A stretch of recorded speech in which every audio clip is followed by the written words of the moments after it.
Hi అండి, అందరికి నమస్తే. అందరూ బాగున్నారు? ఈరోజు చేయబోయే రోటి పచ్చడి అండి. అది పుదీనా పచ్చడి ఎలా చేయాలో చేసి చూపిస్తారండి. 2 కట్టలు తెచ్చుకున్నాను. తెచ్చుకొని ఇదంతా ఆకంతా మనం కాళ్ళు లేకుండా శుభ్రం కొలుచుకొని పక్కన పెట్టుకోవాలండి.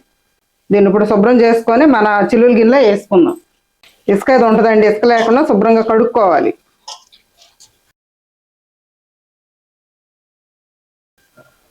ఇవన్నీ శుభ్రం చేసుకొని పక్కన పెట్టేసుకున్నానండి. చిల్లుల గిన్నెలో వేసుకుంటే నీళ్ళంతా దిగిపోద్ది అనమాట, మనకి పొడి పొడి ఆడుతూ వస్తుంది. ఈ పుదీనాకి 100 గ్రాములు ఎండుమిరగాయలండి ఇవి. ఈ మనం తొడేలు తీసుకొని వేపుకుందాం.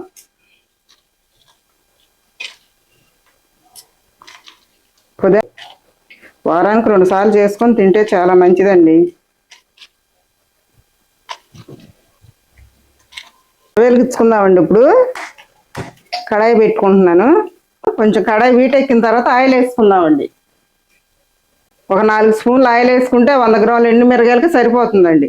ఎండుమిరగాయలు వేయించుకోవటానికి హీట్ ఎక్కిందండి, వేసుకుందాం. ఇప్పుడు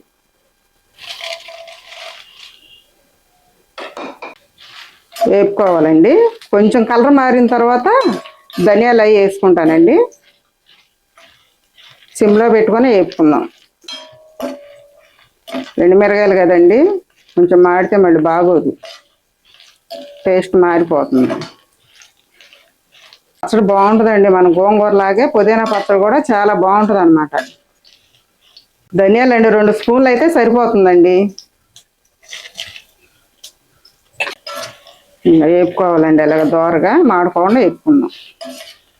కొంచెం జీలకర్ర వేసుకోవాలండి. ఇది ఒక 1/2 స్పూనేనండి, మనం మళ్ళీ పచ్చట్లో వేసుకుందాం. కూడా కొంచెం మాడకుండా తిప్పుకుందామండి. ఎండుమిరగాయలు చూసారా వేగిపోతున్నాయి. అప్పుడే చిన్న నిమ్మకాయ సైజ్ అంత చింతపండు వేసుకుందామండి, పుదీనాలోకి బాగుంటుంది. ఇలాగ వేసుకోవాలండి, విడివిడి చేసుకొని వేసుకుంటే ఇది కూడా వేగుద్ది అన్నమాట. ఇంకొంచెం ఒక 2 నిమిషాలు అయితే ఇవి కూడా వేగిపోతాయండి. ధనియాలు, జీలకర్ర, ఎండుమిరగాయలు చూసారా అలా వేగిపోయినాయి. ఇంక ఇప్పుడు మనం స్టవ్ కట్టేసుకోవటమేనండి. స్టవ్ కట్టేసేసుకొని పక్కన పెట్టుకుందాం వీటిని. ఈ చల్లార్తి లోపల పుదీనా వేపుకుందామండి. వేగిపోయినాయి కదండి, గిన్నెలో తీసుకుందామండి.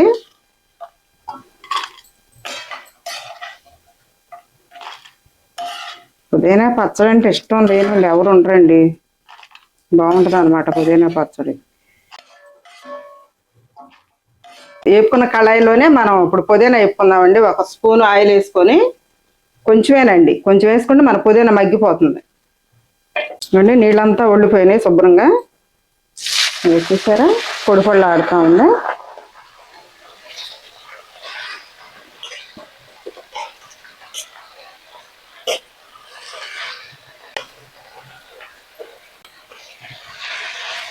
ఇది బాగా మగ్గాలండి. మగ్గిన తర్వాత మనం చల్లారి పెట్టుకొని అప్పుడు రోట్లో నూరుకుందామండి.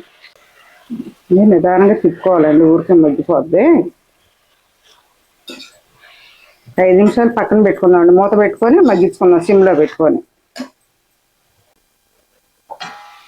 చూసారండి ఎలా మగ్గిపోయిందో. ఇంకొక 2 నిమిషాలు అయితే మగ్గిపోతుందండి. తర్వాత స్టవ్ కట్టేసుకుందాం. ఒక 2 నిమిషాలుగా మగ్గిపోతాయి. కొంచెం నీరు ఉందండి, ఆ నీరు కూడా అయిపోతే స్టవ్ కట్టేయచ్చు. చూసారా మగ్గిపోయింది అనమాట. ఇలా మగ్గిపోవాలండి, పుదీనా తడి లేకోకుండా ఇలా మగ్గిపోవాలి. మనం స్టవ్ కట్టేసుకొని చల్లారి పెట్టుకుందామండి. దీని లోపల మనం ఎండుమిరగాయలు రోట్లో వేసుకొని నూరుకుందాం. ఎండుమిరగాయలు ఇందాక వేపుకున్నాం కదండి, చల్లారిపోయినాయి. ఇప్పుడు నూరుకుందామండి. కల్లుప్పు కొద్దిగా వేసుకోవాలండి, ఒక 1/2 స్పూన్. ఇది తర్వాత మనం నూరుకున్నాక చూసుకొని మళ్ళీ వేసుకుందామండి. ఇట్లా దంచుకోవాలి.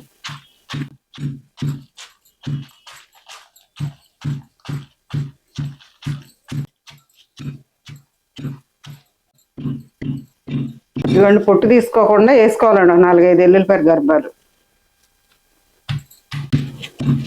ఇది కూడా మెత్తగా నూరుకోవాలండి.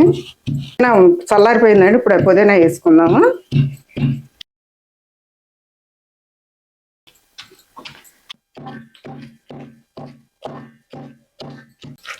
నలిగిపోయిందండి, చూసారా ఎలా ఉందో. ఇలా నూరుకోవాలన్నమాట. రోటి పచ్చళ్ళు అంటే ఎలాగే ఉంటాయి, అంతేనండి. తీసేసుకోవటం. ఇవన్నీ తీసేసుకుంటున్నాను. మనం ఈ గిన్నెలోనే తీసుకొని తాలింపు పెట్టుకున్నామండి. తాలింపు వేసుకుంటున్నానండి. ఇప్పుడు ఇది ఒక 50 గ్రాములు ఉంటుందండి ఆయిల్, సరిపోతుంది ఇది. కళాయి వీటెక్కిన తర్వాత అన్నీ కలిపి పోపులు వేసుకుంటున్నామండి. అన్నీ కలిపి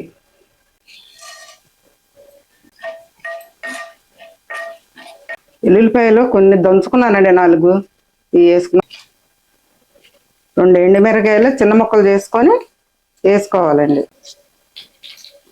ఇందాక మనం పచ్చట్లో కొంచెం జీలకర్ర వేసుకున్నాం కదండి, ఇప్పుడు కొంచెం వేసుకుందాం. వేగాలండి, కొంచెం వేగితే మనం కరివేపాకు కూడా వేసుకుందాం. పుదీనా పచ్చడి చాలా మంది ఇష్టపడతారండి, ఇష్టపడిన వాళ్ళు ఎవరు ఉండరు. బాగుంటుంది అన్నం పుదీనా పచ్చడి అంటే. అంతేనండి, మనం స్టవ్ కట్టేసుకొని పచ్చడి వేసుకుందామండి. ఇప్పుడు ఇదంతా కలిసిపోయేటట్టు తిప్పుకోవాలి మనం.